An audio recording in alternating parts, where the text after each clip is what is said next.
So, what's up mga idol, no? May papakita ko sa inyong LiPo4 na battery. Then, mga idol, ang specs nito is 52AA. Ayan. So, kung nakikita nyo to, 52AA bawat isang cells nito, no? Ayan. So, mga idol, ito, pag umorder kayo ng 4 na piraso, meron kayong mga kasamang ganito, no? So, automatic po yan, nakakabit na yan dito, no? So, mga idol, ito pa. So, yung merong ganitong black, ito po yung negative, no? Then, yung ganito, dito yan nakalagay, positive na po yan. So, para malaman nyo kung ano yung positive and negative, wala kasing indicator yan. So, ito na mismo yung pinakapalatandaan ng positive sa negative, no? Ito yung negative, dito yung positive sa parte na to. So mga idol, pagka sinetap nyo, no?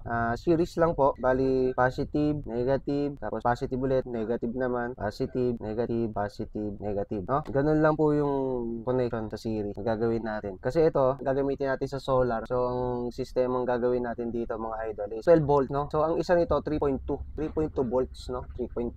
So kaya yan, pag pinagsama-sama natin to, magiging 12 volts siya, no? Hindi natin muna kailangan yung ampere hour niya, no? Kasi yung ampere hour nito, pag pinagsama-sama mo yung ampere hour nilang apat, almost 200 ampere hour yun. Pero mababa yung voltahe. Eh, ang kailangan natin is mataas yung voltage. Gawin natin, ang kailangan natin maging 12 volt, no? Kasi gagamitin natin to sa 12 volt. O, kaya ganun ang gagawin natin. Pagkukunik-kunikin na natin to mga idol, no? So, mga idol, ito, simple lang yung paggawa. Connect mo lang to, no? Tapos pasok mo lang yan dito. Tapos, itong isa dito, saka ito, no? Yung pinakadulo. Kumbaga, pwede natin. So, mga idol, ganito ang unang sistema, no? Positive, ito na yung out, no? Sa labas. Ito na, basta ito na yung source out mo, itong positive na to. So, sunod niyan, negative, no? Pagkatapos ng negative, positive. So, lagay mo to. Yan. So, pagkatapos ng positive, negative, no? Pagkatapos ng negative, idol, positive ulit. So, ilagay mo to. Yan. So, pagkatapos ng positive, negative ulit, no? So, ilagay mo naman to. Yan. So, ngayon, idol, ito na ngayon itong dalawang to, yung magiging source out mo. So, lagay mo lang to. Lock mo na, no? So, mga idol, itong battery na to, kailangan nyo pang maglagay ng BMS or active balancer, mga idol, no? Para sa BMS, yan yung ano ng voltage, ng